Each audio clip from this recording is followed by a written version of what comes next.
देखो आज का जो हमारा टॉपिक है आइडियल गैस इक्वेशन के बारे में हमने बात किया था पिछले लेक्चर में, पीवी इक्वल्स टू एनआरटी, जिसमें हम लोग बहुत सारे गैस लॉ पढ़े थे, बहुत सारे हमने गैस लॉ पढ़े थे ना, वो सब सारी चीजें क्लियर हो गई होंगी। उसके बाद हम लोग आइडियल गैस इक्वेशन को भी देखे थे, वहां पे हम लोग आर की वैल्यूज को समझे थे कि कौन सी वैल्यूज आप आर की लेंगे प्रेशर और वॉल्यूम के कोरिस्पॉन्डिंग। टेम्परेचर तो हमेशा केल्विन में लेना है, और ध्यान रखिए आपको प्रेशर भी हमेशा एटीएम में लेना है, कोई भी यूनिट दी हुई हो आप एटीएम में लीजिए, वॉल्यूम लीटर में लीजिए, और आर की वैल्यू एक ही याद रखिए 0.0821 लीटर एटीएम पर मोल केल्विन वाली यूनिट। उसके बाद सारे को कन्वर्जन करना सीख जाइए, बाकी का कैलकुलेशन मिस्टेक नहीं होगा इससे। अब देखो ideal gas equation in terms of density. अब देखिए गैस है, गैस के पास मास है, गैस के पास वॉल्यूम है, तो ऑब्वियसली डेंसिटी होगा, क्योंकि डेंसिटी क्या होती है? Density mass per unit volume. अगर मास है वॉल्यूम है तो डेंसिटी होगा। तो हमें पता है आइडियल गैस इक्वेशन क्या होता है। आपका गैस इक्वेशन होता है, गैस इक्वेशन होता है, आइडियल गैस इक्वेशन हमारा होता है वो PV equal to N R T. PV equal to N R T. P क्या था? प्रेशर था, V volume, N number of moles कितने हैं कंटेनर में, और आर जो है गैस कांस्टेंट, टी टेम्परेचर है। ये हमारा आइडियल गैस इक्वेशन है। अब इसी गैस इक्वेशन को हमें डेंसिटी के टर्म में समझना है। देखो डेंसिटी के टर्म इसलिए सीख रहे हैं, कभी कभी क्वेश्चन ऐसे फॉर्म में आता है ना कि जिनका बहुत सारे गैसेस मिक्स हैं, उनके कोरिस्पॉन्डिंग आपको पता करना होता है कि किसका कितना मोल फ्रैक्शन है, किसका कितना वॉल्यूम फ्रैक्शन है। इस तरीके के क्वेश्चंस को करने के लिए डेंसिटी वाला बहुत ही इंपॉर्टेंट बन जाता है कॉन्सेप्ट, तो इसको भी समझना जरूरी है। अब देखो क्या है, हमें सिंपल है, P इक्वल टू, अगर मैं निकालू V को उधर ले जाऊं तो P equal to N by V into R into T. तो ये हमारा इक्वेशन हो गया। ये N बाई वी क्या है? N बाई वी क्या है? अगर मान लीजिए ये बोल सकते हैं मोलैरिटी है गैस का, किसी भी पर्टिकुलर गैस का, किसी भी चीज का, अगर मान लीजिए उसका प्रेशर गिवन है, उस प्रेशर के कोरिस्पॉन्डिंग अगर चीजें दी हुई हैं तो N बाई वी क्या है? मोलैरिटी है उस गैस का। मान लीजिए बहुत सारे मिक्सचर में बहुत सारे तरीके की गैसेज हैं, और किसी पर्टिकुलर गैस को पकड़ा और बोला कि ये गैस का प्रेशर PA है, तो बताइए मोलैरिटी। इस टाइप के भी क्वेश्चंस कभी कभी आते हैं। अब देखिए क्या करना है, अब इसको हम थोड़ा सा एक्सपेंड करते हैं। हम क्या लिखे हैं? P इक्वल टू N क्या है आपका? N है नंबर ऑफ मोल्स। क्या होता है? वो होता है given mass by molar mass. Molar mass ये N है, डिवाइड बाई वॉल्यूम है इंटू R इंटू T। अब देखो गिवन मास बाई मोलर मास, इसको हम ऐसे लिख सकते हैं, given mass by volume into molar mass into R into T। Clear है? सिंपल सी बात है, हमने बस वॉल्यूम को इसको नीचे ला दिया, वॉल्यूम इंटू मोलर मास हो गया। अब देखो क्या करना है, ये चीजें क्या है? ये क्या है? Molar mass by volume, given mass by volume. ये क्या है? ये तो डेंसिटी है, कितना मास है पर्टिकुलर वॉल्यूम में, वही तो डेंसिटी है। तो हम यहां से हम ऐसे लिख सकते हैं P इक्वल टू, चलिए डेंसिटी बोल देते हैं इसको, D by molar mass M into R into T। तो ये हमारा इक्वेशन आया जो कि आइडियल गैस इक्वेशन है इन टर्म्स ऑफ डेंसिटी। अगर इसको सॉर्ट कर ले हम, अगर डेंसिटी निकाल दें तो डेंसिटी इक्वल टू क्या हो जाएगा? P into M divide by R into T। देखो यही है equation, ideal gas equation in terms of density. Clear है? अगर ये चीजें याद हैं तो क्वेश्चन तुरंत बनेंगे, अगर मिक्सचर टाइप के क्वेश्चन आए तो इसको याद रख लीजिए। यही है आपका क्या इक्वेशन आया? Density equal to P into M by R into T. ये प्रेशर है, ये मोलर मास है, R गैस कांस्टेंट है, T टेम्परेचर है। यही है ideal gas equation in terms of density. यहाँ पे मोलर मास क्या है? अगर मान लीजिए एक टाइप की गैस है तो उसी पर्टिकुलर टाइप की गैस का मोलर मास है। अगर बहुत सारी गैस का मिक्सचर है, जैसे मान लीजिए ये कंटेनर है, इस कंटेनर में बहुत सारी गैसेज है, मान लीजिए हीलियम भी है, हाइड्रोजन भी है, तो अगर इसका डेंसिटी आपको पता है, तो आप ये आइडियल गैस इक्वेशन जो डेंसिटी का फॉर्म में है इसको लगा सकते हैं। तो यहां से वो M क्या आएगा? M आएगा आपका, वो M आपका एवरेज मोलर मास आएगा। एवरेज पूरे गैस के मिक्सचर का एवरेज जो मोलर मास होगा वो उसका एवरेज मोलर मास आएगा। तो चलो बस यही आपको इक्वेशन याद रखना है, बाकी इससे बेस्ड क्वेश्चन करते हैं। जैसे पहला क्वेश्चन देखिए, पहला क्वेश्चन देखिए, बोला है कि कोई मिक्सचर है जो CO और CO2 का है, उसका प्रेशर 2 atm है 127 डिग्री सेंटीग्रेड पे। फिर बोलना है कि calculate the percentage of CO in the mixture. ये प्रेशर नहीं, इसको टेम्परेचर कर लो, टेम्परेचर। बोला calculate the percentage of CO in the mixture. देखिए अब आपको क्या है, यहाँ पे R की वैल्यू गिवन है, R की वैल्यू जो दिया हुआ है वही यूज करेंगे। R की value 0.08 ATM litre mole kelvin, ये R की वैल्यू गिवन है। अब आपको कैलकुलेट करना है कि कितना मोल, कितना परसेंटेज CO है मिक्सचर में। तो क्या करेंगे, ऐसे क्वेश्चंस को करने के लिए सिंपल सी बात है, मानना जरूरी है। मान लीजिए कि n मोल इसका है, CO2 का कितना हो जाएगा उसके कोरस्पॉन्डिंग मान लीजिए, तो ऐसे भी बना सकते हैं। लेकिन आप क्या करिए, आप इस इक्वेशंस को अप्लाई करिए जो आपका ideal gas equation in terms of density है, आप उसको अप्लाई करेंगे। तो अगर हम केवल पता करना चाहते हैं कि मोलर मास कितना होगा आपके गैस का, मान लीजिए मोलर मास आपके गैस का m है, एवरेज मोलर मास मान लीजिए m है, आपको प्रेशर गिवन है, टेम्परेचर गिवन है, और मान लीजिए 1 मोल आपने गैस लिया तो PV = nRT लगा दीजिए, PV = nRT। अब देखो क्या है, यहाँ पे प्रेशर आपको गिवन है 2 है, वॉल्यूम कितना है कंटेनर का मुझे नहीं पता है, V मान लीजिए n नंबर ऑफ मोल्स है R × T, R भी आपको पता है, टेम्परेचर भी पता है। तो हम आइडियल गैस इक्वेशन लगा देते हैं in terms of density. Density equal to क्या हो जाएगी,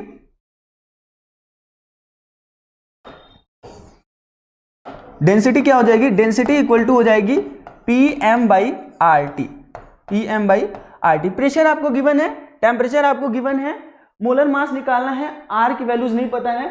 यहाँ पे कुछ चीजें छूटी हुई, density of a mixture of CO, यहाँ पे डेंसिटी छूटी हुई है। डेंसिटी मान लीजिए 1 ग्राम पर लीटर है, ऐसे मान लीजिए। डेंसिटी गिवन नहीं है, क्वेश्चन में थोड़ा सा करेक्शन है, 1 ग्राम पर लीटर है मान लीजिए। अब डेंसिटी आपको गिवन है, उसके कोरस्पॉन्डिंग शायद आंसर भी अलग आ जाए, तो आपको बस इतना है, जो डेटा दिया हुआ उसके हिसाब से मैं कैलकुलेशन बता देता हूं। डेंसिटी आपको दिया है 1 ग्राम पर ml, चलिए डेंसिटी रखा। प्रेशर दिया है 2 ATM, और मोलर मास आपको निकालना है। R की वैल्यू 0.082 यूज कीजिए, 8 यूज कीजिए जो कि गिवन है। टेम्परेचर है 127 डिग्री सेंटीग्रेड, इसका मतलब है 400 केल्विन। यहां से आपका मोलर मास आ गया। मोलर मास कितना आया, वो आया, इसको 200 कर लीजिए और मल्टीप्लाई करेंगे तो 16 आ गया। मोलर मास कितना आया आपका गैस का, 16। अब देखिए मोलर मास गैस का, ये एवरेज मोलर मास है, ये एवरेज मोलर मास है। आपको पता करना है कि CO कितना परसेंटेज है। चलिए मैं बोलता हूं, CO जो है n मोल है, n मोल है, बाकी CO2 कितना होगा, CO2 1 - n मोल होगा, क्योंकि अगर मैं मान लूं कि 1 मोल ही गैस लिया तो उसका वेट कितना है, 16। 1 मोल मान लीजिए आपने गैस लिया है तो उसका वेट है 16, क्योंकि वही तो एवरेज मोलर मास आया है। अब n मोल आपने CO माना तो CO2 कितना होगा, 1 - n, तो 1 मोल के CO का वेट कितना होता है, इसका मोलर मास कर देंगे, बाकी का कैलकुलेशन है। जैसे अगर मैं बोलूं n मोल आपका CO है तो n इंटू कितना ग्राम CO है, कार्बन के लिए 12, ऑक्सीजन के लिए 16, 28 प्लस 1 - n के कोरस्पॉन्डिंग कितना ग्राम आपका CO2 होगा उस मिक्सचर में। हाँ, किस में प्रॉब्लम है देखो, मैं एक बार फिर से एक्सप्लेन करता हूं सारी चीजें। देखिए इस क्वेश्चंस में आपको बस एक चीज मिसिंग है, वो क्वेश्चंस में डेंसिटी नहीं दिया हुआ है। डेंसिटी आप एज्यूम कर लीजिए 1 ग्राम पर लीटर, 1 ग्राम पर लीटर। क्वेश्चन में डेंसिटी आपको, ये क्वेश्चन में डेंसिटी मिसिंग है। देखिए जो कि बोला है ना, density of a mixture of CO and CO2 of 2 ATM pressure and 127 degree centigrade temperature is 1 ग्राम पर लीटर। डेंसिटी गिवन है। अब आपको क्या करना है, सिंपल सा है, डेंसिटी आइडियल गैस इक्वेशन जो आपका डेंसिटी के फॉर्म में वो लगाए। D इक्वल टू क्या था, PM/RT, PM/RT। अब डेंसिटी है 1 ग्राम पर ml। डेंसिटी वाली हमेशा यूनिट यही लेना, क्योंकि डेंसिटी आपने वही बोला था, नंबर ऑफ मोल्स जो था वो given mass by molar mass था। गिवन मास हमेशा ग्राम में लेते हैं, तो ग्राम वाली यूनिट में ही लेना जो कि गिवन है आपको। तो एक डेंसिटी रख दिया आपने, प्रेशर है 2 ATM, मोलर मास कितना है, मोलर मास गैस का कितना है हमको निकालना है। अगर मोलर मास मिल जाए गैस का, फिर हम बता सकते हैं कि किसका कितना परसेंटेज है, राइट। देखो अब R की वैल्यू गिवन है 0.08, टेम्परेचर है 127 डिग्री सेंटीग्रेड, तो केल्विन में कितना हो जाएगा 400। तो यहां से आपका मोलर मास निकल जाएगा, वो कितना आ जाएगा, वो आ जाएगा 16। कैलकुलेशन आप चेक कर लेना, यहां से मोलर मास 16 आ गया। यानी कि अगर गैस का 1 मोल ले हम तो मास कितना आएगा उस गैस का, 16 ग्राम। तो मैं बोल दूं अगर मैं 1 मोल ले लिया, मान लीजिए 1 मोल ले लिया तो कितना मास है 16। तो 1 मोल में से मान लीजिए जो ये दोनों मिक्सचर है ना, इसी मिक्सचर से ही तो गैस बना है, जिसमें जो CO है आपका मान लीजिए n मोल है, तो CO2 कितना होगा 1 - n। तो 1 मोल अगर CO लेते हैं तो उसका वेट 28 ग्राम आता है, जो कि मोलर मास के बराबर है। तो आपने माना था n मोल है, तो कितना मास आएगा, n into 28 plus 1 minus n मोल ये है, तो कितना वेट उसका होगा उस मिक्सचर में, into 44 equal to mass of mixture, 1 mole का जो मिक्सचर का मास है। तो यहां से आप n कैलकुलेट कर लेंगे, परसेंटेज पूछेगा तो उससे 100 से मल्टीप्लाई कर देंगे, आपका आंसर आ जाएगा। क्लियर हुआ? तो आपका आंसर यहां से n कैलकुलेट करना है। शायद ये आंसर मैच ना करे, ताकि क्योंकि मैंने ये अलग से दे दिया था, क्वेश्चन अधूरा था। तो सिंपल है, ऐसे क्वेश्चंस को आप मोलर मास कैलकुलेट करो और मान लेना कि उसमें अगर मैं 1 मोल लेता हूं तो उसके कॉरस्पॉन्डिंग आपको पता चल जाएगा वेट कितना है, और अलग अलग मोल के हिसाब से आप इक्वेट कर देंगे, क्योंकि 1 मोल ही माना था, तो 1 मोल का जो एवरेज मास आएगा वो आपका एवरेज मोलर मास है। चलो अब देखिए, इस टाइप के भी क्वेश्चंस आते हैं कनेक्टिंग बल्ब के। ऐसे क्वेश्चन बहुत सारे बुक्स में होंगे, डीपीपीएस में भी होंगे। तो इस क्वेश्चंस को करने के लिए इनमें 2 टाइप के क्वेश्चन बनते हैं। पहला केस बनेगा कि टेम्परेचर कांस्टेंट कर देगा, दोनों बल्ब का टेम्परेचर कांस्टेंट कर देगा, इसमें गैस की मिक्सिंग होगी, गैस की मिक्सिंग होगी। अब देखो क्या करना है ऐसे केस में, जब टेम्परेचर कांस्टेंट रहेगा, ये बताइए अगर ये स्टॉप कॉर्क है, इसका काम करता है, इसका काम रहता है कि दोनों को सेपरेट कर रखता है। जैसे ही मैं इसको हटाऊंगा, गैस की मिक्सिंग शुरू होगी, गैस कहां से कहां मूव करने लगेगा, गैस हमेशा हाई प्रेशर से लो प्रेशर की तरफ भागेगा ना, क्योंकि प्रेशर ग्रेडियंट डिफरेंस होने की वजह से गैस हमेशा हाई से लो की तरफ भागेगा। अब हाई से लो की तरफ भागेगा तो इसका मतलब है कि आपको कैलकुलेट करना पड़ेगा कि इक्विलिब्रियम, जब ये सारी अच्छे से मिक्स हो गई, गैस का नेट मूवमेंट नहीं हो रहा है, मूवमेंट तो होता रहेगा लेकिन नेट मूवमेंट नहीं हो रहा है, तो आपको उस टाइम बताना होगा कि कितना प्रेशर होगा आपके पूरे कंटेनर के अंदर। तो ऐसे क्वेश्चंस को सिंपल है। देखो क्या है कि ये बल्ब ए है, बल्ब बी है, इसमें इस केस में क्या है, टेम्परेचर कांस्टेंट है। जब टेम्परेचर कांस्टेंट है तो इसका मतलब है टेम्परेचर में कोई चीज नहीं है। आप मान लेना कि पूरा मिक्सिंग के बाद प्रेशर आपका P हो गया, उस P के कॉरस्पॉन्डिंग चलते हैं। अब देखो जैसे अगर बल्ब ए को देखें, बल्ब ए में 20 ग्राम H2 है, तो कितना मोल H2 है, 10 मोल, 10 मोल। अब इसमें 160 ग्राम O2 है, तो कितना मोल O2 है, O2 है 160/32, 5 मोल। अब ये 5 मोल O2 है, इसमें 10 मोल H2 है। जैसे ही, अब टेम्परेचर दोनों का कांस्टेंट है, जैसे ही इसको हटाया गैस का मूवमेंट होगा, क्या होगा फाइनली मान लेना कि P प्रेशर है, मान लीजिएगा कि P प्रेशर हुआ, उस टाइम टेम्परेचर जो है वो बैलेंस है 300 ही है। वॉल्यूम क्या होगा, वॉल्यूम एडिटिव है, 15 लीटर इसका, 10 लीटर इसका, वॉल्यूम 25 लीटर हो जाएगा। प्रेशर P मान लेना, उसके बाद कैलकुलेशन है सारी। तो अब देखिए करते हैं, मान लिए कि लेट आफ्टर इक्विलिब्रियम के बाद, मतलब नेट मूवमेंट के जब बैलेंस हो गया, नेट मूवमेंट 0 हो गया, तो after equilibrium, let after equilibrium pressure is P, pressure is P। तो इस P को कैलकुलेट करना है। अब देखो क्या करना है, इसमें 10 मोल है, उसमें 5 मोल है, तो P प्रेशर है और वॉल्यूम कितना हो जाएगा, वॉल्यूम कितना हो जाएगा 10 + 15, वॉल्यूम इतना है। अब क्या करना है आपको, number of moles of gases कितनी होंगे, इसके 10 मोल है, उसके 160 मोल है। अब क्या है, आपका टेम्परेचर कांस्टेंट है और अमाउंट भी कांस्टेंट है, अमाउंट कांस्टेंट है। बस आपको प्रेशर ही पता करना है। तो चलिए, प्रेशर आपको, टेम्परेचर पता है 300। अब उसके बाद टेम्परेचर जब 300 है तो टेम्परेचर कांस्टेंट रहेगा, तो हम ये कह सकते हैं P1V1/N1 equal to constant. Temperature constant है, नंबर ऑफ मोल्स अलग अलग है। अब देखिए प्रेशर हमें पता है, प्रेशर हमें निकालना है, वॉल्यूम हमें पता है। प्रेशर मान लीजिए P है, इनिशियली का प्रेशर P है, वॉल्यूम कितना है, वॉल्यूम है 25। नंबर ऑफ मोल्स कितने हैं, नंबर ऑफ मोल्स दोनों को ऐड कर देंगे तो नंबर ऑफ मोल्स मिल जाएंगे, 10 और 15, 15 हो गए। ये जो है ये कांस्टेंट है, शुरू में ये जो था, फाइनली जो हुआ वो उसके बराबर होगा। कोई भी कंडीशन इसमें से एक उठा लो, उसके बराबर कर दो, आपका आंसर आ जाएगा। अगर इसी को उठा ले तो इसके लिए अगर हम P1V1/N1 निकालें तो P1 इसमें कितना प्रेशर है, इसमें प्रेशर हम PV = nRT लगा के निकाल सकते हैं। इस बल्ब के लिए PV = nRT करके इसके लिए हम निकाल सकते हैं प्रेशर। जब हमें इसके लिए प्रेशर मिल जाएगा, अब हम इसके लिए हम लगा देते हैं P1V1/N1। तो नंबर ऑफ मोल्स 10 है, प्रेशर कितना हो गया, हम PV = nRT निकाल लेंगे। अब उसके बाद P1, वॉल्यूम उस टाइम कितना है इसका 10 है, P1 निकाल लेना इससे, डिवाइड बाई टेम्परेचर कितना है 300 इक्वल टू हम कर देंगे P × 25/15। यही बस एक अननोन है, आपका आंसर आ जाएगा। क्लियर हुआ? बस एक यही अननोन है जो कि आपको फाइनल प्रेशर पूछा है, उसके लिए आपका आंसर आ जाएगा। तो इसको बना लेना क्वेश्चन। बाकी का अगला कंडीशन देखते हैं। अब क्या है, दूसरा कंडीशन होगा कि टेम्परेचर जो होगा दोनों बल्ब में अलग अलग होगा। देखो इसमें क्या होगा, जैसे ही जब अलग अलग, जैसे इसमें देखिए टेम्परेचर 300 है, उसमें टेम्परेचर 400 है, लेकिन इसमें जैसे ही आप इसको हटाएं, ये मिक्सिंग तो गैस की होगी, क्योंकि प्रेशर डिफरेंस होगा तो मिक्सिंग गैस की होगी। कब तक मिक्सिंग होगी? जब तक कि प्रेशर दोनों में बराबर ना जाए। अब देखो जब दोनों में प्रेशर बराबर आ जाए तो फिर से वही पूछेगा कि बताओ कितना इक्विलिब्रियम वाला प्रेशर होगा। इसमें क्या होगा, इसमें क्या है कि नंबर ऑफ मोल्स अलग अलग होंगे। जैसे अब इसमें 10 मोल्स हैं, जैसे शुरू में इसमें 10 मोल थे और इसमें 15 मोल्स थे। अब क्या हुआ, ऐसा नहीं कि मिक्सिंग के बाद 5 मोल थे, इसमें मिक्सिंग के बाद गैस में इक्वल नंबर ऑफ मोल्स होंगे, ऐसा नहीं है, क्योंकि टेम्परेचर अलग है। तो क्या होगा, इस केस में क्या करना है, आपको मान लेना है कि बस प्रेशर बैलेंस है, क्योंकि प्रेशर बैलेंस होगा तभी तो नेट फ्लो नहीं होगा, अदरवाइज गैस फ्लो होती रहेगी, आप बता नहीं पाओगे कि कब किसमें कितना प्रेशर है। तो इसमें क्या है, प्रेशर इक्वल रहेगी, प्रेशर दोनों बल्ब में इक्वल रहेगी, इसके साथ साथ नंबर ऑफ मोल्स अलग अलग हो जाएंगे, नंबर ऑफ मोल्स अलग अलग हो जाएंगे। क्लियर है? नंबर ऑफ मोल्स इसलिए अलग अलग हो जाएंगे क्योंकि टेम्परेचर अलग अलग है।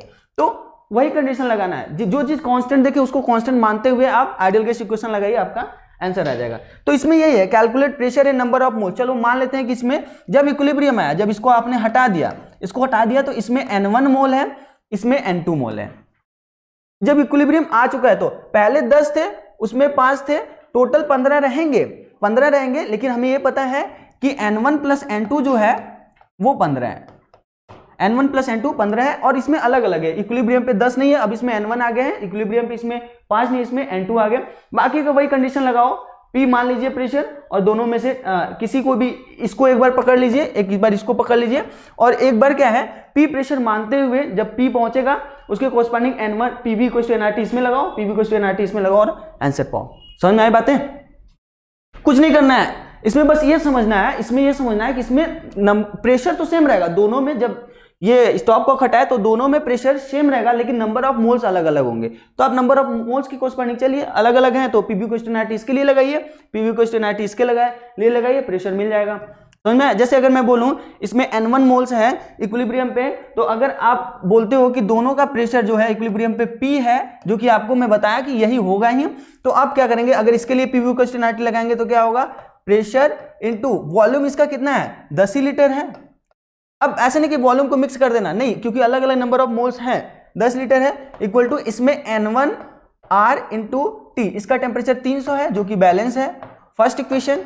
दूसरा हो गया, इसमें भी मान लीजिए इसके अंदर P प्रेशर हो गया, इसमें नंबर ऑफ, इसका वॉल्यूम 15 है, नंबर ऑफ मोल्स N2 है, इंटू R इंटू T जो कि है 400। अब देखिए N1 प्लस N2 में एक रिलेशन पता है, अगर इन दोनों को ऐड कर देते हैं तो क्या आ जाएगा, 25P इक्वल टू क्या होगा, N1 प्लस N2, N1, इन दोनों को ऐड कर देंगे तो एक इक्वेशन बना, R की वैल्यू, इसको मिटा देता हूं मैं, R की वैल्यू आपको पता होगी, N1 into R into 300 plus N2 into R into 300, ये एक इक्वेशन है। N1 और N2 में रिलेशन पता है, और एक आप इसके लिए भी लगा सकते हो, केवल इसके लिए आपका आंसर मिल जाएगा। समझ में आया? क्वेश्चंस बनाना इसी कॉन्सेप्ट पे, बाकी की चीजों को हम डिस्कस करते हैं।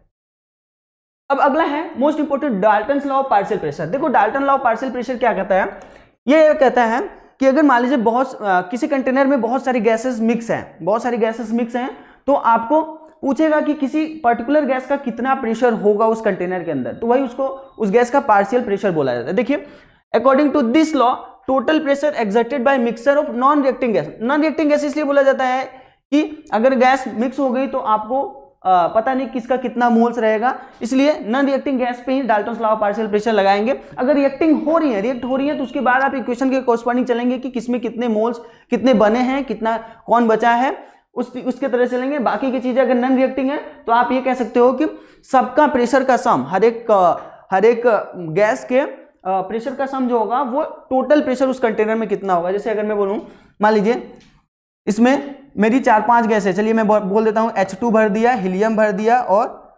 नियॉन भर दिया, चलिए ये 3 गैसेस भर दिया।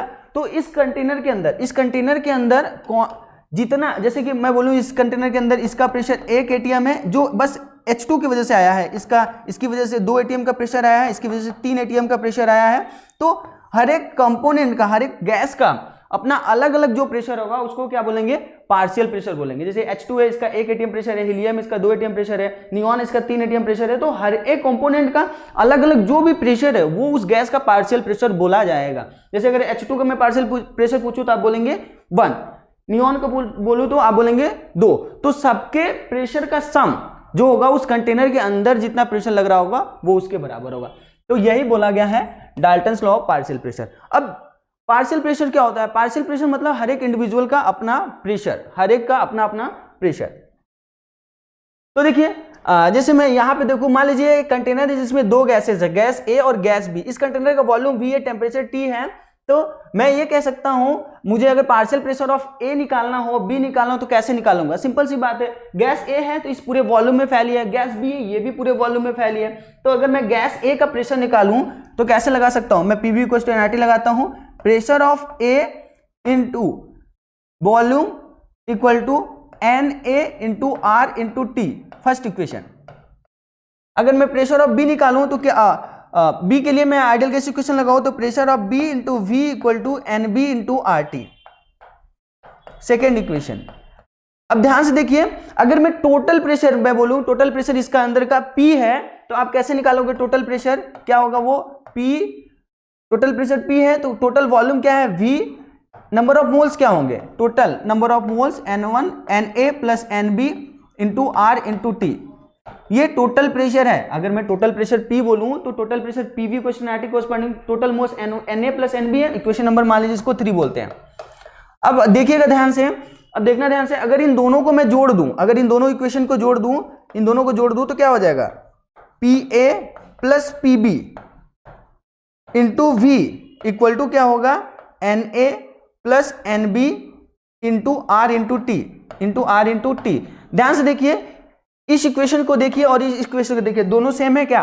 इसका राइट हैंड साइड जो है वो NA plus NB R into T है। तो अगर इन दोनों को मैं इक्वेट करूं, हाँ इन दोनों को मैं इक्वेट करूं तो क्या कह सकता हूं? मैं कह सकता हूं कि हमारा जो PV है वो है PA plus PB into V cancel out हो जाएगा। तो हम ये कह सकते हैं कि pressure of gas equal to pressure of A plus pressure of B, जिसको डाल्टन साहब ने बोला था, यही तो बोले थे डाल्टन साहब, यही बोले थे कि अगर किसी भी पर्टिकुलर गैस का जो प्रेशर हमको पता हो तो उस कंटेनर के अंदर लगने वाला जो भी प्रेशर होगा वो सब गैस के प्रेशर का सम होगा। यानी कि pressure acting inside a gas cylinder is the sum of total pressure, partial pressure of each component. तो यही है, समझ में बातें?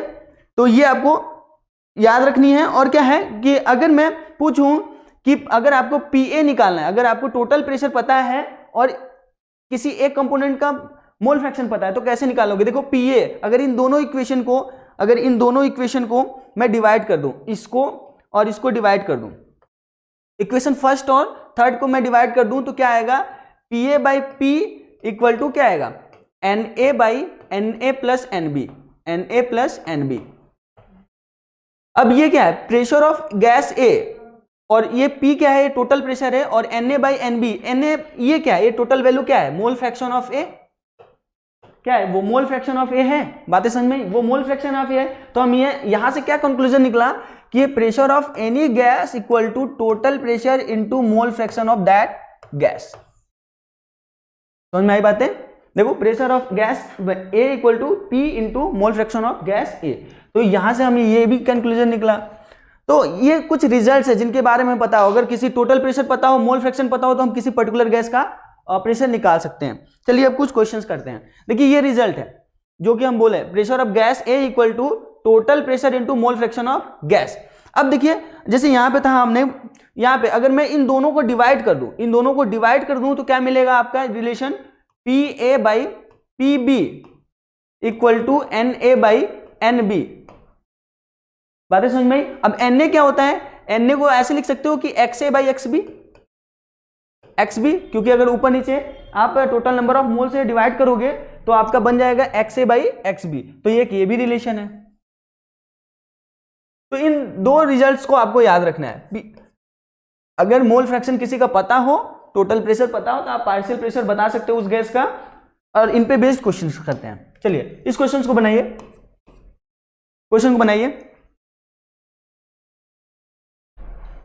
A container contains CH4 and SO3 in 3:5. In 3:5. ये वेट रेशियो है, पूछ रहा है कि calculate the ratio of partial pressure of CH4 and SO3. बनाइए. वेट रेशियो गिवन है आपको पूछ रहा है पार्शियल प्रेशर का रेशियो. आपको पता है कि पार्शियल प्रेशर का रेशियो क्या होगा, PCH4 डिवाइड बाई PSO3 निकालना हो तो आप क्या बोलोगे कि मोल fraction of CH4 divide by mole fraction of SO3, या फिर आप ये भी कह सकते हो number of moles of CH4 divide by number of moles of SO3.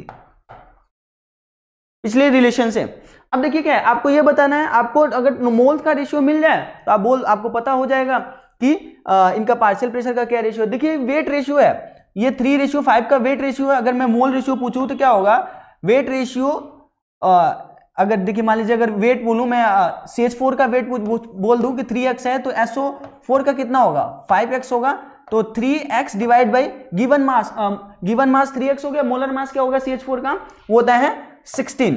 SO3 का कितना होगा 64. 5x by 64. अगर आप इसको सॉल्व करेंगे तो क्या आएगा 3x by 16 into 64 by 5x. x cancel out, ये 4 और आपका आंसर आया 12/5. आपका आंसर आया 12/5. शायद कैलकुलेशन मिस्टेक हो गया क्या कहीं. 3/16 और 5/64. वेट रेशियो दिया है पार्शियल प्रेशर को. हाँ तो शायद आंसर गलत है, लेकिन मेथड से ही है. आपको क्या करना है, नंबर ऑफ मोल्स का रेशियो ही निकाल लेना है, वही उसके पार्शियल प्रेशर का रेशियो हो गया. कैलकुलेशन चेक कर लेना एक बार, बाकी की सारी चीजें आसान है. दूसरा क्वेश्चन बनाना है आपको. क्वेश्चन है इक्वल वेट है H2CH4 जिसको मिक्स किया गया किसी कंटेनर में 25 डिग्री सेंटीग्रेड पे. आपको बताना है कि fraction of pressure exerted bye H2, यानी कि आपको बताना है PH2 divide by P total. PH2 by P total ये किसके बराबर होगा, हमें पता है ये किसके बराबर होगा, ये होगा मोल फ्रैक्शन ऑफ H2 के बराबर. मोल फ्रैक्शन ऑफ H2 आप निकाल लीजिए, वही आपका आंसर आ जाएगा. इक्वल वेट लिया है दोनों का तो मोल फ्रैक्शन निकालना है तो क्या बोलेंगे, mole of H2 divide by total moles. Moles of H2 मान लीजिए W वेट ले लिया तो W/2 मोल्स ऑफ H2 हो गया, डिवाइड बाई टोटल वेट क्या होगा, टोटल मोल्स क्या होगा W/2 प्लस W/16. इसी को सॉल्व कर लीजिए, आंसर आ जाएगा. अगर इसको सॉल्व करेंगे तो क्या आएगा, W से W कैंसल आउट हो जाएगा और ये हो जाएगा 1/2 to whole divide by 16 LCM हो गया. इसको सॉल्व कर लेंगे आप लोग तो 9 आ जाएगा ऊपर. तो इसका आंसर आ जाएगा 1/2 इंटू 16/9. तो इसका आंसर है 8:9. क्लियर. तो इसका आंसर आप लिख सकते हैं 8:9. ऐसे क्वेश्चंस करने हैं, बस छोटे छोटे कॉन्सेप्ट से जिन पे हमें ध्यान रखने हैं.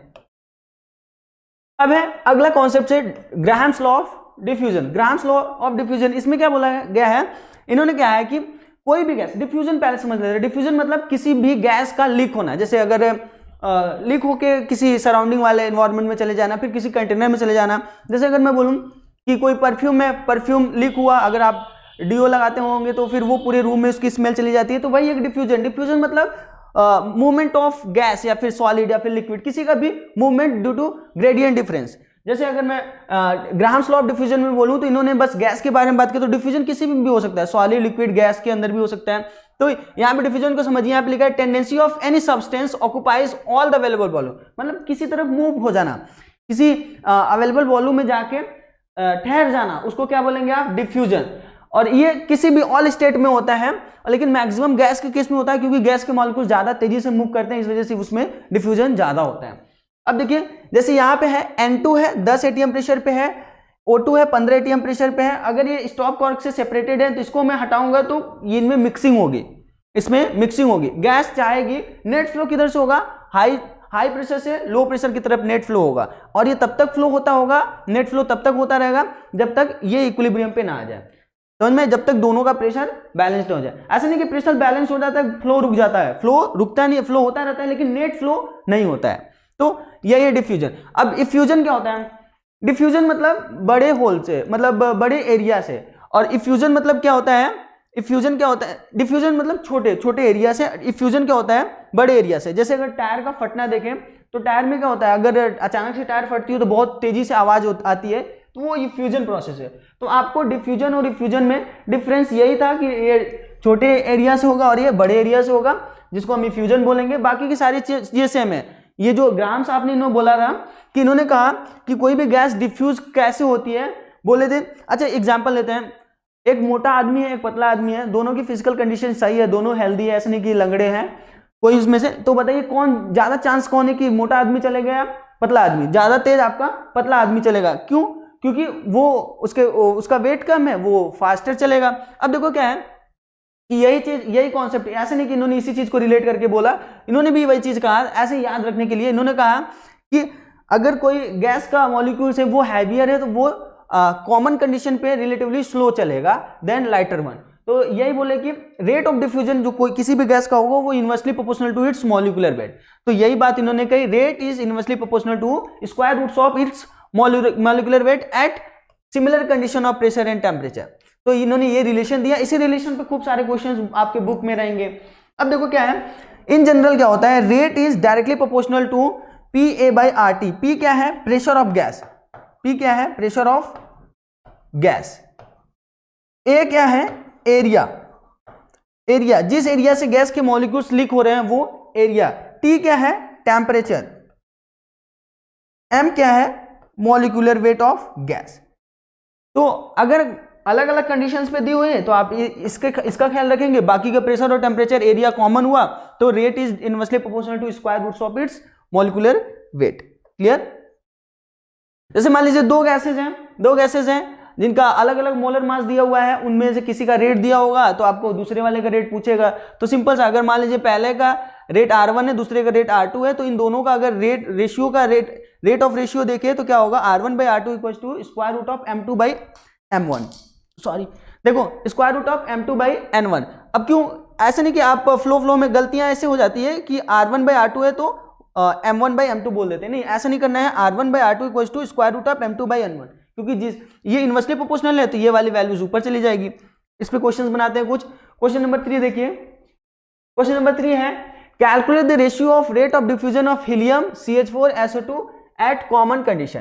कंडीशन कॉमन है तो आपको बताना है कि डिफ्यूजन का रेशियो क्या होगा। सारी गैसेस सेम कॉमन कंडीशन पे चल रही है तो कौन इनमें रेशियो क्या होगा रेट ऑफ डिफ्यूजन। तो हमें पता है रेट ऑफ डिफ्यूजन क्या होता है। R अगर हीलियम निकालें, R helium ratio R CH4 ratio R SO2 निकालें तो क्या होगा, ये ratio equivalent to square root of molecular weight of helium ratio square root of molecular weight of CH4 ratio 1 by square root of molecular weight of SO2।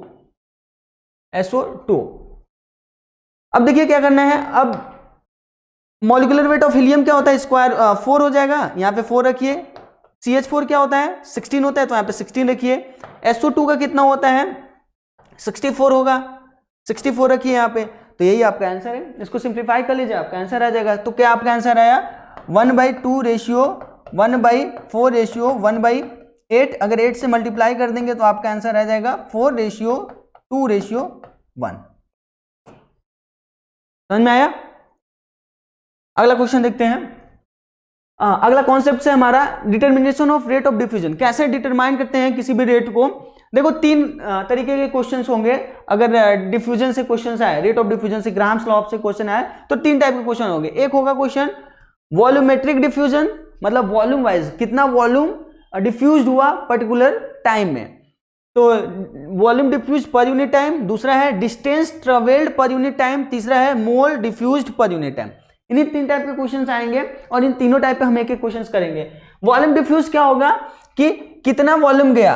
अगर हम rate of volume diffuse निकाले तो क्या होगा, वो होगा diffused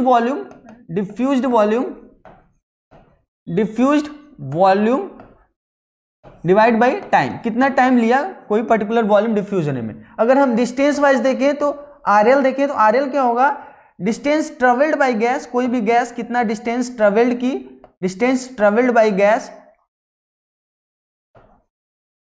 divide by time taken.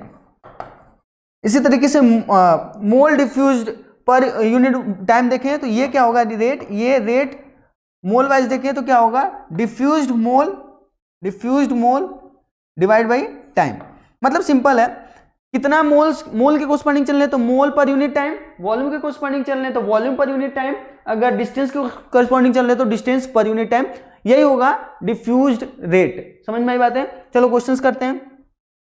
जैसे ये क्वेश्चन है, क्वेश्चन देखिए, इस क्वेश्चन में पूछ रहा है कि कितना वॉल्यूम डिफ्यूज्ड होगा। जैसे कोई मान लीजिए ये कंटेनर है जिसमें से दो गैसेस का रेट पूछा है किसी पर्टिकुलर एरिया से। मान लीजिए यहाँ से एक है हीलियम डिफ्यूज हो रहा है, फिर कह रहा है उसी एरिया से अगर SO2 डिफ्यूज होना हो तो कितना ग्राम 15 सेकंड में डिफ्यूज्ड होगा उसी कॉमन कंडीशन पे। तो क्या करेंगे, हमें पता है, देखिए if 20 gram of helium diffuse हुआ through a hole in 10 second, 20 gram diffuse हुआ 10 सेकेंड में, इसका मतलब है कि हमें पता है कि कितना उसका रेट ऑफ डिफ्यूजन होगा, कितना होगा। 20 ग्राम हीलियम गया है सेम होल से, तो आप 20 ग्राम गया तो इसका मतलब कि रेट ऑफ डिफ्यूजन क्या होगा, रेट ऑफ डिफ्यूजन क्या होगा, रेट ऑफ डिफ्यूजन। अगर मोल वाइज देखिए आप वेट वाइज कभी मत देखिएगा, वॉल्यूम, मोल्स और एक लेंथ वाइज देखेंगे ना, इसी टाइम में वेट वाइज नहीं, वेट वाइज आप कभी मत देखिएगा। 20 ग्राम गया है डिफ्यूज तो कितना डिफ्यूज हुआ होगा हीलियम का, कितना मोल, 5 मोल डिफ्यूज हुआ, डिवाइड बाई 4 कर देंगे तो 5 आएगा, इंटू डिवाइड बाई 10, तो ये रेट ऑफ डिफ्यूजन हुआ हीलियम का। अगर रेट मैं मान लेता हूं कि इसका W ग्राम डिफ्यूज हुआ तो कितना रेट ऑफ डिफ्यूजन हुआ, इसका रेट ऑफ डिफ्यूजन इसका कितना होगा, W डिवाइड बाई 64। कितना टाइम लिया, वो बोला कि 15 सेकंड में डिफ्यूज हो रहा है, तो ये दोनों का रेट ऑफ डिफ्यूजन हुआ। अब दोनों के रेट ऑफ डिफ्यूजन का रेशियो जो होगा वो square root of its molecular weight होता है, जो कि हमने पढ़ा। तो अगर मैं इसको सॉल्व करूं तो ये हो गया 1/2, तो 1/2 into 15/W/64, W/64 equal to square root of molecular weight of SO2, molecular weight of SO2 64 to whole divide by molecular weight of helium. इसको सॉल्व कर लीजिए, आपका W आ जाएगा। समझ में आया? इसको सॉल्व कर लीजिए, आपका W आ जाएगा। वेट आपको निकालना है तो आप mole diffuse ratio of rate of diffusion of gas in terms of mole निकाल लीजिए।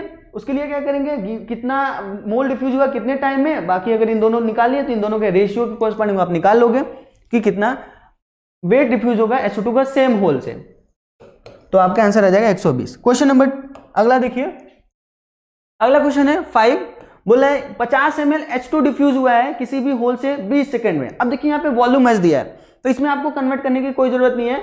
तो अगर मैं पूछूं rate of diffusion of H2 क्या होगा, वो होगा 50 ml डिवाइड बाई 20, जो कि डायरेक्टली प्रोपोर्शनल होगा 1 by square root of molecular weight of H2 2। अब देखो दूसरा क्या बोल रहा है कि then the volume of O2 gas diffuse through the same hole is in 30 second. आपको पूछ रहा है कि वॉल्यूम कितना डिफ्यूज होगा O2 का 30 सेकंड में। मान लेते हैं इसका V वॉल्यूम डिफ्यूज हुआ 30 सेकंड में, तो रेट ऑफ डिफ्यूजन O2 का ये हो गया। ये डायरेक्टली प्रोपोर्शनल क्या होगा 1 by square root of molecular weight of oxygen, क्या होता है 32। इन दोनों का रेशियो निकालिए और आपका आंसर आ जाएगा। इन दोनों का रेशियो निकालेंगे आपका आंसर आ जाएगा, क्या होगा वो 50/20 into 30 divide by V equal to क्या होगा स्क्वायर रूट ऑफ 32/2, 16 मतलब 4 आ गया। अब आपको कैलकुलेशन ही करना है, V निकालनी है तो V क्या आ जाएगा, वो हो जाएगा 50 इंटू 30 डिवाइड बाई 20 इंटू 4। ये कट गया और ये हो गया 150/8, 150/8 यानी कि 75/4 ml। समझ में आ गया? अगला क्वेश्चन देखते हैं।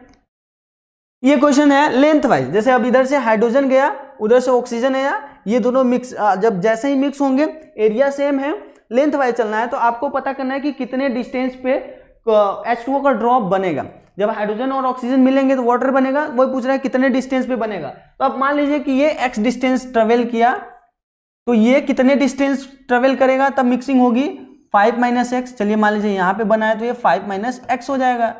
आपको x की वैल्यू बतानी है, क्या calculate the distance from x eight which drop of H2O appears. Simple है, इधर से x डिस्टेंस H2 गया तो उधर से 5 - x O2 आया, जहां पे ये दोनों मिलेंगे वहां पे रिएक्शन होगा, वहां पे आपका ड्रॉप अपीयर होगा। तो अगर मैं पूछूं कैलकुलेशन करना है हमें, तो अगर मैं पूछूं कि आपका rate of diffusion of H2 क्या होगा इन टर्म्स ऑफ लेंथ, तो क्या होगा, वो होगा x बाई क्या होगा, कितना टाइम लगा, t टाइम लगा, मान लीजिए t इक्वल टू 0 से शुरू हुआ था तो t टाइम लगा, और ये डायरेक्टली प्रोपोर्शनल टू क्या होगा, square root of 2, 1 by square root of 2। इसी तरीके से अगर इसका रेट ऑफ डिफ्यूजन निकालूं तो वो क्या होगा, 5 minus x divide by T is directly proportional to 1 by square root of molecular weight of oxygen that is 32।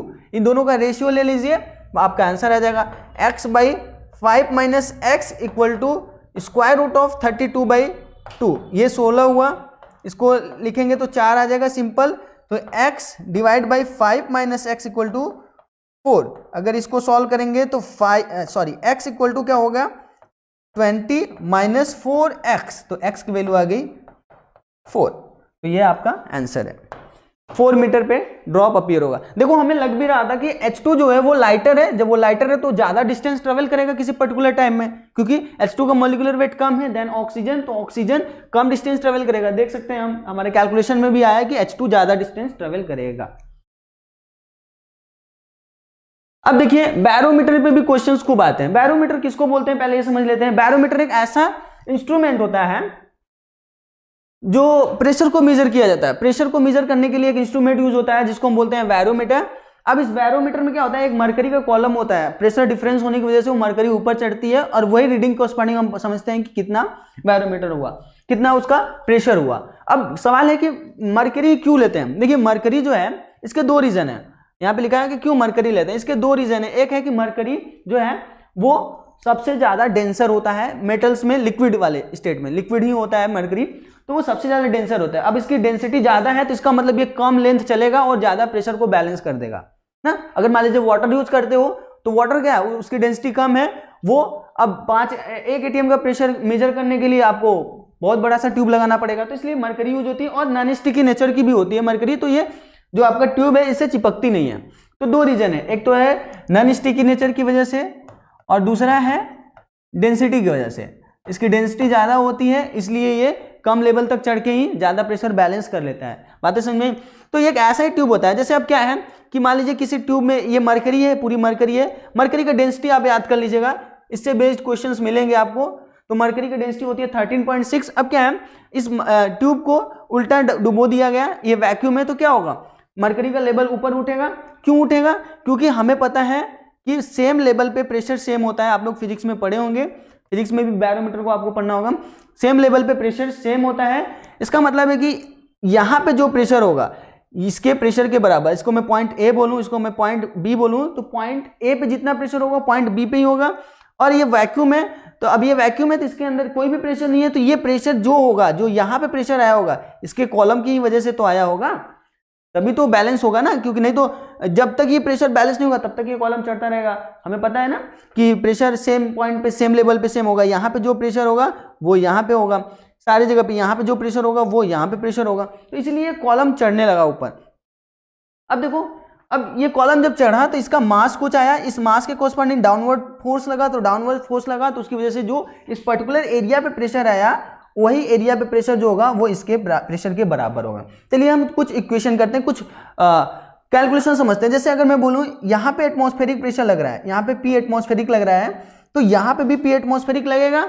वो किसकी वजह से आया होगा, वो आपका इस लिक्विड के चढ़ने की वजह से आया, जब मरकरी है उसके चढ़ने की वजह से आया। अगर मैं बोलूं मरकरी का मास जो है इसके अंदर m है, इस मरकरी का मास जो है मैं बोलूं m है, तो m कितना नीचे फोर्स लग रहा होगा, mg लग रहा होगा, mg।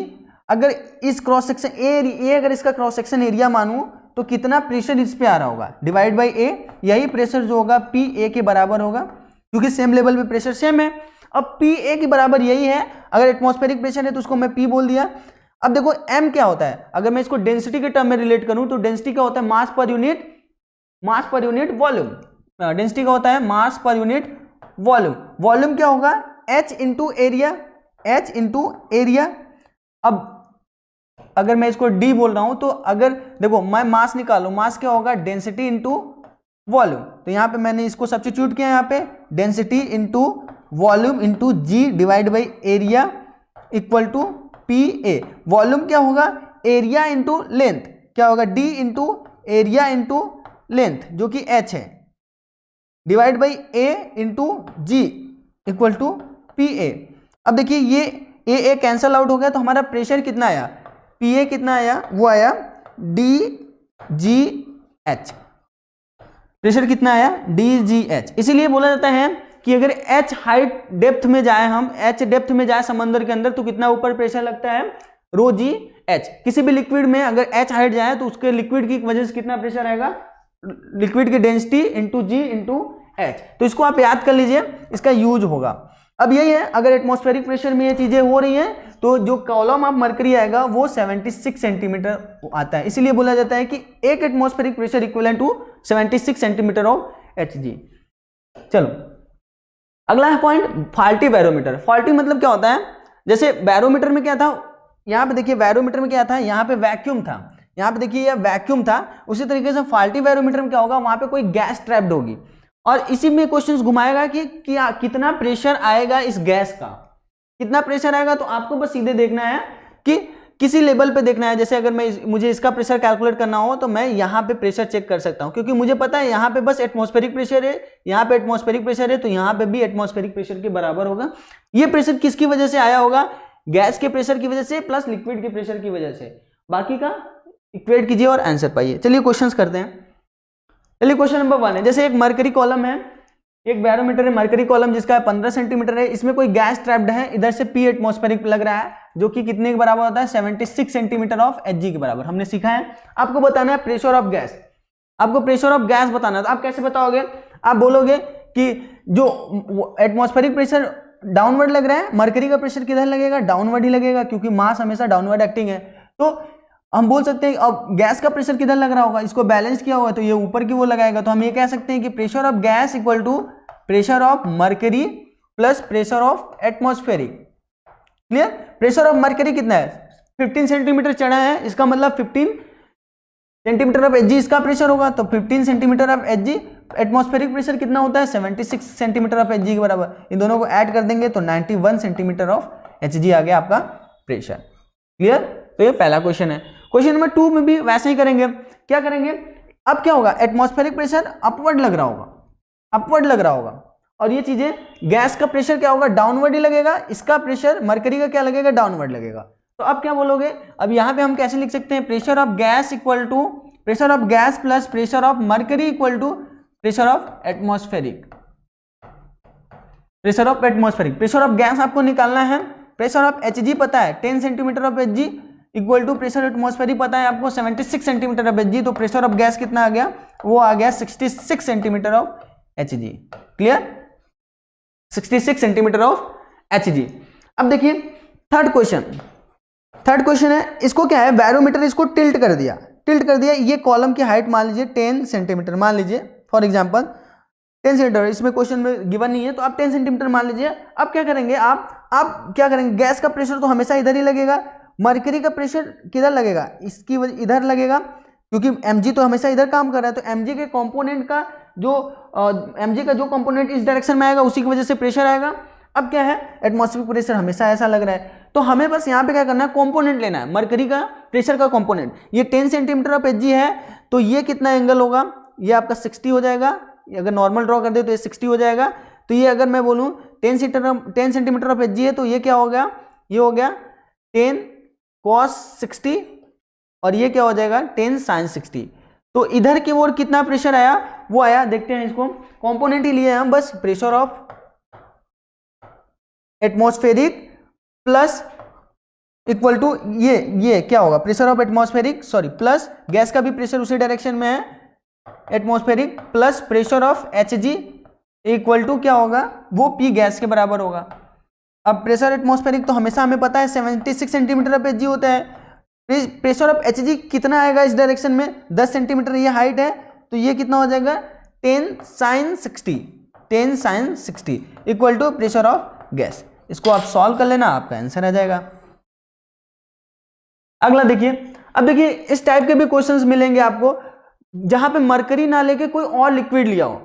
जैसे यहाँ पे देखिए, यहाँ पे कोई अदर लिक्विड ली गई है, यहाँ पे बाकी के इसके पहले के एग्जांपल में आपको पता था सब में वो मरकरी लिया था, यहाँ पे कोई और लिक्विड लिया है। देखो इस क्वेश्चन को करने के दो मेथड से, एक तो बहुत लेंथी है जिसको आपको बनाना नहीं है, एक तो शॉर्ट ट्रिक है जिसको आपको फॉलो करना है। अब देखिए, अब 30 सेंटीमीटर इसके हाइट है, जो कि अलग लिक्विड है जिसका डेंसिटी 6.8 है। हमें पता है मरकरी का डेंसिटी कितना होता है, 13.6 ग्राम पर ml। ये मरकरी का डेंसिटी है। अब ये ऐसा नहीं कि आप सीधे वही लगा दीजिए कि इसका pressure plus 30 centimetre of Hg equal to pressure of gas, ऐसा नहीं, ये मरकरी नहीं है ना, रेफरेंस मरकरी रहता है तो हम मरकरी को लेके चलते हैं। तो ये क्या है, अगर इसका हाइट h है तो हम यहां से कैलकुलेट कर सकते हैं इसका प्रेशर कितना होगा। प्रेशर कितना होता है, density into G into H. Density given है, जी आपको पता है, एच आपको पता है, तो आप प्रेशर निकाल सकते हो। फिर उसके बाद सबको ऐड कर सकते हो। तो यहां से आपको कैलकुलेशन बहुत करना पड़ेगा, हो सकता है कि गलतियां भी आप कर दें। तो आप ये ना करके आप क्या करेंगे, आप ये मान लेंगे कि ये अगर इसको मैं इस लिक्विड को अगर मरकरी से रिलेट करूं तो कितना आपका प्रेशर आएगा मरकरी के कोरिस्पॉन्डिंग, कितना हाइट आएगा मरकरी के कोरिस्पॉन्डिंग। तो आप क्या करेंगे, इस लिक्विड को ट्राई करेंगे कि इसको मैं मरकरी से रिप्लेस कर दूं उतना ही प्रेशर लगाते हुए, और आप उस कॉलम को कैलकुलेट कर लीजिए, बाकी का फिर तो सिंपल बन जाएगा क्वेश्चन। जैसे इसको मैं कर दे रहा हूं, आपको इसको बनाना है। अब देखो मैं बता रहा हूं कि इसकी डेंसिटी दिया हुआ है 6.8, तो मैं ये कह सकता हूं कि जो प्रेशर ये लिक्विड लगा रहा है वही प्रेशर मैं ऐसे मरकरी से रिप्लेस करता हूं जो उतना ही प्रेशर लगाया, तो हमको कॉलम ऑफ मरकरी पता करना है। तो मैं यहां पे कह सकता हूं कि pressure of liquid equal to pressure of Hg। ये इसलिए कह रहा हूं क्योंकि मैं मरकरी से रिप्लेस करने जा रहा हूं, तो हमें पता करना है कि कितना Hg का कॉलम आएगा। प्रेशर ऑफ लिक्विड कितना होता है, रो जी एच। रो कितना है इसके 6.8। जैसे मैं आपको एक जनरलाइज फॉर्मूला भी दे दूंगा, चलिए मैं बोलता हूं लिक्विड की डेंसिटी डी लिक्विड है, जी है इसकी, जी हमें पता है, एल इसका है column L1 divide equal to mercury का कितना होता है, मरकरी का कितना लेवल आएगा, density of mercury into G into L2। आपको L2 पता करना है क्योंकि L1 D1 दिया हुआ है, डेंसिटी ऑफ मरकरी तो आपको याद ही है। तो L2 क्या आएगा, ये जी कैंसल आउट हो गया, L2 क्या हो गया, वो आएगा density of liquid into column of liquid divide by density of Hg। तो ये फॉर्मूला है। अब क्या होगा, आप इसको लगाइए और सिंपल सा है कि आप यहां से लिक्विड की आप हाइट निकाल सकते हो, जो मरकरी की हाइट आएगी। अब ये मरकरी की हाइट पता होगी तो सिंपल सा है, जैसे हम पिछले कैलकुलेशंस को किए वैसे ही कर लेंगे। तो ये फॉर्मूला है, आप इसको लिख भी सकते हैं, इसको लिख भी सकते हैं। अब हम लगाते हैं इसी कॉन्सेप्ट्स को। देखो क्या है कि हमको density height of mercury column निकालना है, Hg निकालना है। चलो स्मॉल h Hg निकालना है। वो क्या होगा, density of liquid into length of liquid column divide by क्या होगा, डेंसिटी ऑफ मरकरी। अब क्या हुआ, डेंसिटी ऑफ लिक्विड पता है 6.8, length of mercury column is 30, density of liquid is 30, density of mercury is 13.6। अगर इसको डिवाइड करेंगे तो 2 आएगा, इसको काटेंगे तो 15 आ जाएगा। यानी कि अगर इस लिक्विड को मरकरी से रिप्लेस करते हो तो मरकरी का कॉलम का हाइट कितना आएगा, वो आएगा 15। ये 15 सेंटीमीटर ऑफ Hg के बराबर ये प्रेशर है। अब क्या होगा, ये 15 सेंटीमीटर Hg के बराबर है। बाकी की सारी चीजें आप इसको रिप्लेस कर चुके हैं, आप इसको रिप्लेस कर चुके हैं मरकरी से, बाकी की सारी चीजें आपको करना है। अब इधर से एटमॉस्फेरिक प्रेशर लग रहा है, कितना लग रहा है, वो 76 सेंटीमीटर ऑफ Hg। गैस का प्रेशर अपवर्ड लगेगा, ये किसके बराबर होगा, प्लस अगर इसमें हम मरकरी का प्रेशर ऐड कर दें तो क्या होगा, प्रेशर ऑफ गैस मिल जाएगा। तो इसका आंसर आ जाएगा प्रेशर ऑफ गैस कितना होगा, प्रेशर ऑफ गैस वो आएगा, इन दोनों को ऐड कर देंगे तो 91 सेंटीमीटर ऑफ Hg। समझ में आया, 91 सेंटीमीटर ऑफ Hg। बस आपको क्या करना है, आपको लिक्विड को मरकरी से रिप्लेस करना है और पता कर लेना है कि मरकरी का कॉलम का हाइट कितना आएगा। उसके लिए आप वो फॉर्मूला यूज करना है, density of liquid into density और length of liquid column divide by density of mercury, जो कि ये इंपॉर्टेंट डेटा है। इस क्वेश्चंस को करना है तो यहाँ पे भी ये एज्यूम करिए कि इसको भी मरकरी से रिप्लेस कर दिए, इसको भी मरकरी से रिप्लेस कर दिए, इसको भी मरकरी से रिप्लेस कर दिए, और कॉलम निकालेंगे कि मरकरी का कितना कॉलम इसमें आएगा इसके कॉरस्पॉन्डिंग। बाकी का आप ऐड करके प्रेशर निकाल सकते हैं। चीजें समझ में, देखो कैसे करेंगे। 80 मीटर है, ये डेंसिटी है 3.4, तो अगर मैं मरकरी का कॉलम निकालूं तो कितना होगा, लेंथ ऑफ मरकरी कॉलम कितना आएगा, density of liquid 3.4 into height कितना है 80 टू होल डिवाइड बाई क्या होगा, डेंसिटी ऑफ मरकरी 13.6, इसको डिवाइड करोगे 4 में, ये आएगा 20। मतलब अगर इस लिक्विड को मरकरी से रिप्लेस करते हो तो उसका हाइट कितना आएगा, 20 सेंटीमीटर। इसी तरीके से अगर इसको निकालें, इसको भी मरकरी से रिप्लेस करें तो कितना कॉलम आएगा मरकरी का, 6.8 into 20 divide by 13.6, that is the density of mercury. ये कट गया 2 बार में, ये आया 10। अब इसका कितना कॉलम हाइट आया 10। अगर इसी तरीके से इसको मैं कैलकुलेट करूं तो कितना आएगा ये 27.2 इंटू 52 होल डिवाइड बाई 13.6। ये 2 बार में कटा, ये आया 100। तो देखो सबको मैंने मरकरी से रिप्लेस कर दिया, मुझे मरकरी के कॉलम का हाइट पता चल गया। अब हमें प्रेशर ऑफ गैस पता करना है, तो हम ये कह सकते हैं कि pressure of gas equal to pressure of atmospheric pressure plus sum of pressure of all this liquid. कितना है वो है 20 plus 10 plus 100। 20 plus 10 plus 100। Pressure atmospheric कितना है 76 सेंटीमीटर है जी। इन सबको ऐड कर देंगे तो आपका आंसर आ जाएगा, वो आएगा 206। आप इससे मैच करा लीजिए, आपका आंसर आ गया। क्लियर? आपको क्या करना है, ऐसे क्वेश्चन में सीधे लिक्विड को रिप्लेस कर देना है मरकरी से और पता कर लेना है कि उसका कॉलम, मरकरी कॉलम का कितनी हाइट आएगी उसके कोरस्पॉन्डिंग। आप उसके लिए क्या करेंगे, आप ये फॉर्मूला लगाएंगे, length of mercury column equal to length of liquid into density of liquid to whole divide by density of mercury. अब डेंसिटी ऑफ मरकरी आपको पता है तो आप इसको कैलकुलेट कर सकते हैं, जो कि 13.6 के बराबर है। Clear? Kinetic theory of gas. Kinetic theory of gas ये एक ऐसी थ्योरी थी जो बहुत सारे गैस के मॉलिक्यूल्स की वेलोसिटी, हाँ इसको रिप्लेस कर लीजिए, सेंटीमीटर कर लीजिए, सेंटीमीटर मीटर तो बहुत लेंथी कैलकुलेशन हो जाएगा ना। हाँ सही है, कॉन्सेप्ट में कोई प्रॉब्लम नहीं होनी चाहिए। डेंसिटी को आप लिक्विड को मरकरी से रिप्लेस करो, आप हाइट पता कर लो कि कितना ही हाइट आएगा मरकरी का, बाकी का सीधे कैलकुलेशंस करते रहिए। अब देखिए काइनेटिक थ्योरी ऑफ गैस समझते हैं। ये एक थ्योरी थी जिसके बारे में गैस के वेलोसिटी को डिस्कस किए, गैस के किसी पर्टिकुलर मॉलिक्यूल्स का स्पीड, एवरेज स्पीड, ये सब सारी चीजें डिस्कस किए। तो इनमें कुछ पॉस्टुलेट थे, कुछ चीजें ऐसी थी जो आपको मानना पड़ेगा, क्योंकि गैस के किसी पर्टिकुलर गैस का नेचर्स को कोई पता नहीं कर सकता ना, जैसे कि अब उसका शेप, शकल, ये सब सारी चीजें नहीं। तो आपको कुछ चीजें हैं जिनके बारे में ख्याल रखना है, फिर भी हम थ्योरी को डिस्कस कर, इसके कॉन्सेप्ट को डिस्कस करते हैं। तो पहला पॉस्टुलेट है, ये माना गया गैस के जो पार्टिकल है, गैस के मॉलिक्यूल्स है, वो छोटे छोटे मॉलिक्यूल्स से मिलकर बने, बहुत छोटे छोटे मॉलिक्यूल्स है। कोई भी गैस है वो बहुत छोटे छोटे मॉलिक्यूल से मिलकर बना है, इतना छोटा है जिनका ग्रेविटी का कोई इफेक्ट नहीं है। तो पहला पॉइंट यही है, gases are made up of large number of small tiny particle known as molecules, बहुत छोटे छोटे मॉलिक्यूल से मिलकर बने हैं। दूसरा है, बोला गया कि molecules of a single gas, जैसे सिंगल गैस मतलब हाइड्रोजन को अगर लें तो हाइड्रोजन के सारे मॉलिक्यूल्स, मतलब जैसे एक कंटेनर में मान लीजिए हाइड्रोजन है, ये 2-3 मॉलिक्यूल्स हैं, तो सारे मॉलिक्यूल्स का शेप, साइज, मास, सारी चीजें सेम होंगी। Molecules of single kind of gas, देखिए यहाँ पे लिखा है molecules of a single kind of gas is identical in all aspect like size, shape as well as their mass. ये चीजें मान ली गई।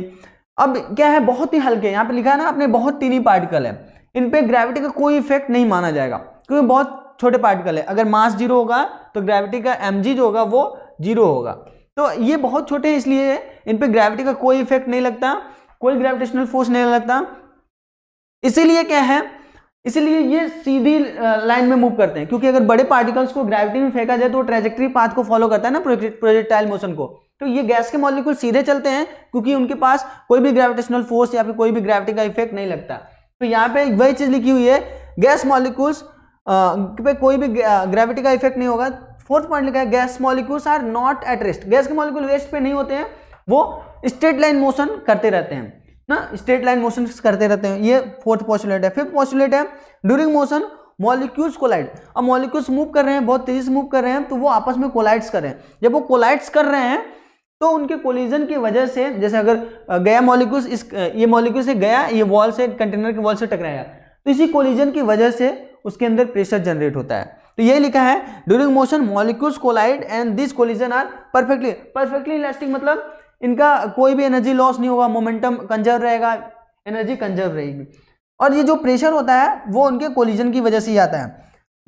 सेवंथ पॉइंट है, एवरेज काइनेटिक एनर्जी, जैसे किसी भी गैस के मॉलिक्यूल की काइनेटिक एनर्जी, आपको पूरे गैस के मॉलिक्यूल्स का काइनेटिक एनर्जी वो हमेशा टेम्परेचर पे डिपेंड होता है, वो directly proportional to its particular temperature, जो भी एब्सोल्यूट टेम्परेचर होगा उसके बराबर होगा। इसको हम प्रूव भी करेंगे, हम इसको समझेंगे भी। अभी तक समझ लीजिए कि जो भी काइनेटिक एनर्जी होगी वो सिर्फ और सिर्फ टेम्परेचर पे डिपेंड करेगी, डायरेक्टली प्रोपोर्शनल। केवल यही एक वेरिएबल प्रॉपर्टीज है, क्या कर सकते हैं हम, एक ऐसी फिजिकल प्रॉपर्टीज है, प्रेशर पे भी नहीं, टेम्परेचर पे ही केवल डिपेंड करेगी उस गैस की काइनेटिक एनर्जी।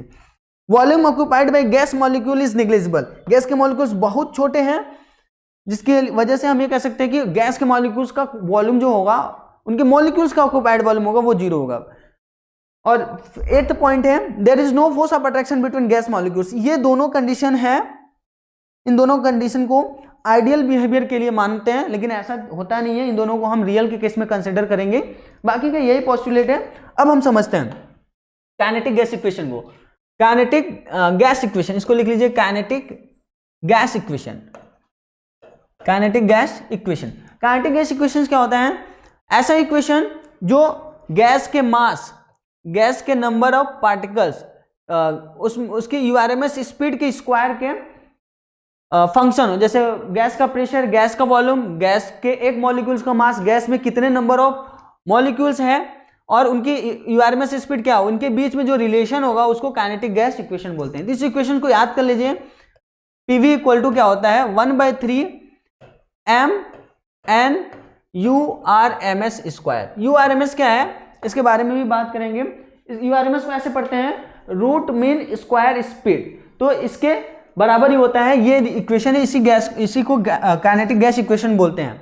इसमें देखिए P क्या है? प्रेशर ऑफ गैस है। V क्या है? वॉल्यूम ऑफ गैस है।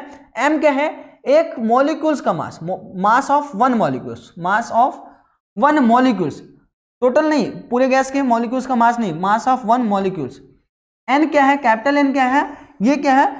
कितने नंबर ऑफ मॉलिक्यूल्स है? Number of molecules, number of molecules. अगर इन दोनों को कंबाइंडली देखा जाए, कितने मॉलिक्यूल्स है, एक मॉलिक्यूल्स का क्या मास है, अगर इन दोनों का प्रोडक्ट देखें तो ये क्या है? Total mass of gas. ये है टोटल मास ऑफ गैस। और यूआरएमएस स्पीड क्या है? यूआरएमएस स्पीड होती है कि सारे मॉलिक्यूल्स के स्पीड के स्क्वायर का एवरेज का स्क्वायर रूट, यही यूआरएमएस है, यही यूआरएमएस है जिसको हम पढ़ेंगे। तो इसी पे क्वेश्चंस कर लीजिएगा। इसको क्वेश्चन सिंपल है, फॉर्मूला बेस्ड क्वेश्चन है।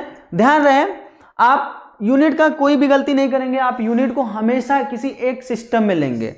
जैसे यहाँ पे अगर आप प्रेशर को एटीएम में लेते हो तो प्रेशर को अगर पास्कल में लेते हो तो वेट, पास्कल कैसी यूनिट है? पास्कल एमकेएस यूनिट, तो सारे एमकेएस यूनिट में रखे जाएंगे और इसको कैलकुलेट कर लेना और आपका आंसर आ जाएगा। ये सीधे फॉर्मूला बेस्ड क्वेश्चन है। फॉर्मूला क्या लगाना है? ये है PV equal to 1/3 mn/URMS square. इसको लगाइए और आंसर पाइए। सारे डेटास को एक यूनिट में कन्वर्ट करिए, उसके बाद आपका आंसर आ जाएगा। अब है kinetic energy of gas sample. किसी भी गैस सैंपल की काइनेटिक एनर्जी कितनी होती है, कैसे डिसाइड करते हैं? देखिए काइनेटिक एनर्जी अगर मैं पूछूं तो काइनेटिक एनर्जी अगर एक मॉलिक्यूल्स का मैं पूछूं तो आप कैसे निकालोगे? काइनेटिक एनर्जी क्या होता है? एक मॉलिक्यूल्स का मास, हाफ ऑफ एक मॉलिक्यूल का मास इंटू यूआरएमएस स्क्वायर, मॉलिक्यूल्स का यूआरएमएस स्क्वायर, जो स्पीड है उसका स्क्वायर। अब देखिए एक मॉलिक्यूल्स की काइनेटिक एनर्जी इतनी है, अगर मैं पूछूं आपको, आपके पास एक मोल मॉलिक्यूल्स है तो कितनी काइनेटिक एनर्जी आ जाएगी? 1/2 m इंटू एन ए, क्योंकि एक मॉलिक्यूल्स का है ये और एक मोल में एन ए मॉलिक्यूल्स होते हैं, तो 1/2 m into N A into URMS square. अब ध्यान से देखना, 1/2 m into N A into URMS के स्क्वायर। अगर मैं, ये क्या है हमारा? एक मोल का है काइनेटिक एनर्जी, एक मोल मॉलिक्यूल्स का काइनेटिक एनर्जी है, तो इसको मैं लिख सकता हूं 1/2 इंटू 3 से मल्टीप्लाई कर देते हैं, 3 से डिवाइड कर देते हैं, 3 से मल्टीप्लाई कर देते हैं, 3 से डिवाइड कर देते हैं, into m into N A into URMS का स्क्वायर। ध्यान से देखना, अब इसको अगर हम ऐसे लिखें तो 3/2 इंटू 1/3 mNA URMS का स्क्वायर। ये क्या है? ये है ना, ये क्या है? पीवी। ये क्या है? पीवी। आपका पता है काइनेटिक गैस इक्वेशन से हमें पता है पीवी इक्वल टू क्या है? 1/3 small m capital N URMS का स्क्वायर। ये पीवी के बराबर है। अगर एक मोल मॉलिक्यूल्स हैं तो उसमें Na नंबर ऑफ मॉलिक्यूल्स है, तो ये पीवी के बराबर है। तो पीवी क्या होता है? वो होता है RT के बराबर, क्योंकि एक मोल के लिए पीवी इक्वल्स टू RT, एक मोल के लिए पीवी इक्वल्स टू RT। तो इसीलिए एक मोल गैस का काइनेटिक एनर्जी कितना आया? 3/2 RT। इसको याद रखिए। एक मॉलिक्यूल्स का काइनेटिक एनर्जी कितना आएगा? 1/2 m URMS का स्क्वायर। अगर एक मॉलिक्यूल्स का पूछे तो डिवाइड कर देंगे इससे Na से, क्योंकि एक मोल का इतनी काइनेटिक एनर्जी है, एक मोल में n नंबर ऑफ मॉलिक्यूल्स है, तो डिवाइड कर देंगे तो आपको पता चल जाएगा एक मॉलिक्यूल की काइनेटिक एनर्जी। तो एक R/N एक नया कांस्टेंट आ गया, R भी कांस्टेंट है, Na भी कांस्टेंट है, एक नया कांस्टेंट आ गया जिसको K बोला गया, तो उसकी काइनेटिक एनर्जी क्या आ जाएगी 3/2 kT। एक मॉलिक्यूल्स की काइनेटिक एनर्जी K क्या है, बोल्ट्जमैन कांस्टेंट, जिसकी वैल्यूज है R/Na के बराबर। अगर R रखिए, Na रखेंगे, डिवाइड कर देंगे तो ये आपका K आ जाएगा जो कि बोल्ट्जमैन कांस्टेंट है। क्लियर हुआ? तो यही आपके फॉर्मूले हैं, आपको इसको ख्याल रखिए कहाँ से आए हैं वो चीजें हमने डिस्कस कर दी है। नहीं याद है तो एटलीस्ट फॉर्मूले याद रहने चाहिए। तो आपको क्वेश्चंस ये बनाना है, काइनेटिक एनर्जी किसी भी गैस सैंपल का अगर E हो 27 डिग्री सेंटीग्रेड पे, तो आपको बताना है काइनेटिक एनर्जी E के टर्म्स में 227 डिग्री सेंटीग्रेड पे। हमें पता है kinetic energy is directly proportional to temperature 3/2। अब क्या है 27 डिग्री सेंटीग्रेड पे E है, E is directly proportional to 27 degree centigrade मतलब 300 केल्विन। फर्स्ट इक्वेशन आपको E मान लीजिए E1 पूछ रहा है, दूसरी बात जो काइनेटिक एनर्जी है वो कब पूछ रहा है 227 पे, यानी कि 600 पे, 600 केल्विन पे। इक्वेशन नंबर 2 इनको डिवाइड कर देंगे, आपका E1 आ जाएगा E बाई, हाँ इसको कर रहे थे, अगर उन दोनों को डिवाइड कर देंगे तो आपका ये आंसर आ जाएगा।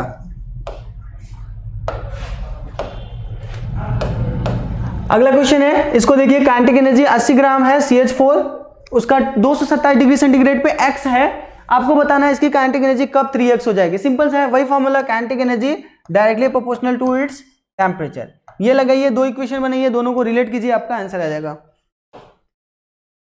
और ये अलग अलग स्पीड है जिनको आप अभी लिख लीजिए। जैसे स्पीड 3 टाइप की आपको पढ़ना है, एक तो URMS स्पीड है, एक VMP है मतलब मोस्ट प्रोबेबल स्पीड है, और एक आपका है एवरेज स्पीड। तो मोस्ट प्रोबेबल स्पीड जो होगी उसका फॉर्मूला होता है, आपको बस फॉर्मूले पे ख्याल रखना है, और फॉर्मूला बेस्ड क्वेश्चन आएंगे।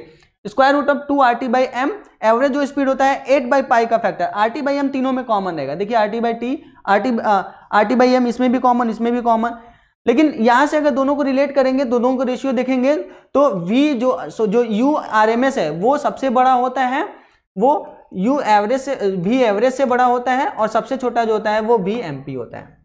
ये एक रिलेशन है, क्योंकि ये जो constant square root of 2, square root of 8/π, square root of 3, इन दोनों तीनों को सॉल्व करेंगे तो सबसे बड़ा फैक्टर इसी का आएगा। स्क्वायर रूट ऑफ 3 सबसे बड़ा होता है, फिर उसके बाद एवरेज बड़ा होता है, 8/π बड़ा होगा, और स्क्वायर रूट ऑफ 2 सबसे छोटा आता है। तो इनको ख्याल में रखेंगे।